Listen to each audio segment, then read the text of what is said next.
Hey guys, welcome to Hedge. Today we're going to be talking about Crow and how it just slashed its rewards heavily and how this could affect the coin in the future. If you like this kind of content, you should definitely stick to the end, like, comment, and subscribe, and check out our other content and social medias. Before we start this video, I just got to say this is not financial advice. We don't accept liabilities for the losses that you might incur, and everything here is for research and use purposes. So with that in mind, you'll enjoy the topic. Crow just did something pretty substantial, and it's really going to hurt the company. It really hurt the company in my own perspective, like simply because they've literally slashed their rewards to nothing. That means your cash back is pretty much dwindling to nothing unless you have the higher tier cards.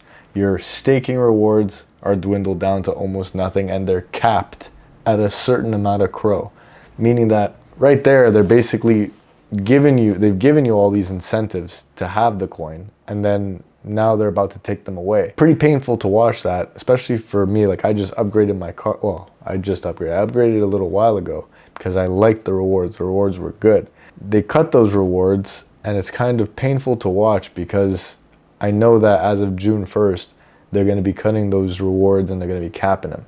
And then once they're capped, my incentivization to stay on the platform, I'll be honest, isn't the same. It won't be the same platform to me. It almost feels like they're slow rugging us. Now, I don't necessarily think they're going to rug us outright because it's Visa, but I don't like the approach the company is taking, and I'll be transparent with that. If I find a better platform, I'm gladly going to move my stuff off of this one and ditch it, because there's no point in keeping something like that if they are going to slash everything to zero and then basically tell people, like, too bad, we're established now. Well, you spent billions of dollars in advertising, now you're hurting, and then the place you decide to take from is from the thing that incentivizes people to even sign up. This is an example of a company who let their head get inflated.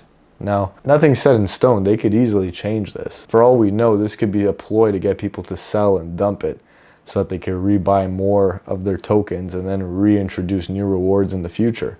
But for me personally, I'm starting to look for another platform, because if this is not the case, I'm not going to stay with them. The main changes you're going to see is that the cashback is capped or fully taken off from lower tier cards.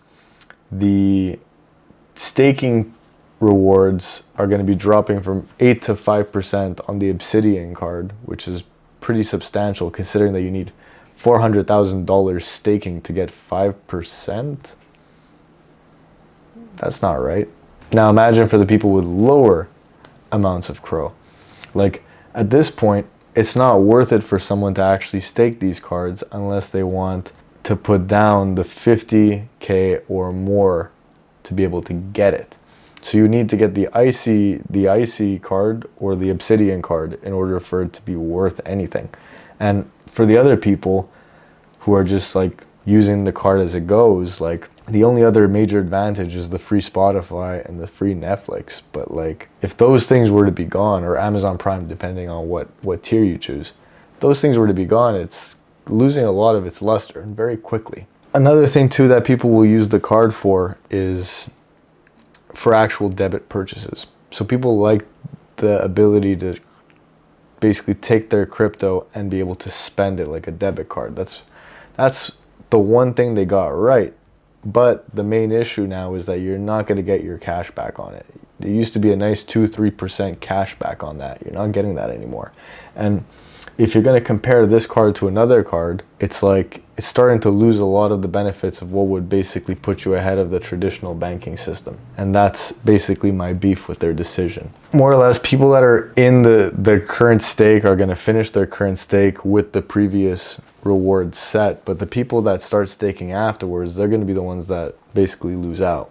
And for me, the way I see it, this is basically when a company starts getting bigger, they're going to take away things simply because they can. And I think that this is a bad marketing approach for them, simply because it's a very competitive market. Do you really want to be leaving an opportunity for competition to come and swallow your market cap? No, that's not something you would want to do. And I think the problem is the company has become very comfortable in its position because of how it marketed itself, which was genius, but now it's about to hurt itself. It literally is about to shoot itself in the foot.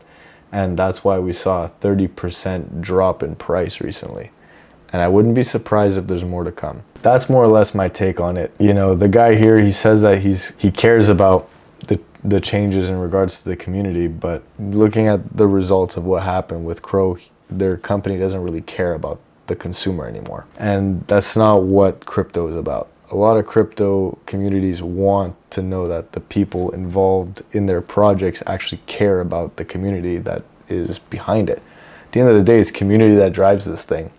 You know, like, it could be backed by Visa all it wants, but if no one trusts it and no one uses it, it's just a fancy name with a lot of expensive bells and whistles. So if they don't get this fixed, it's going to probably severely hurt their company, especially with the OGs.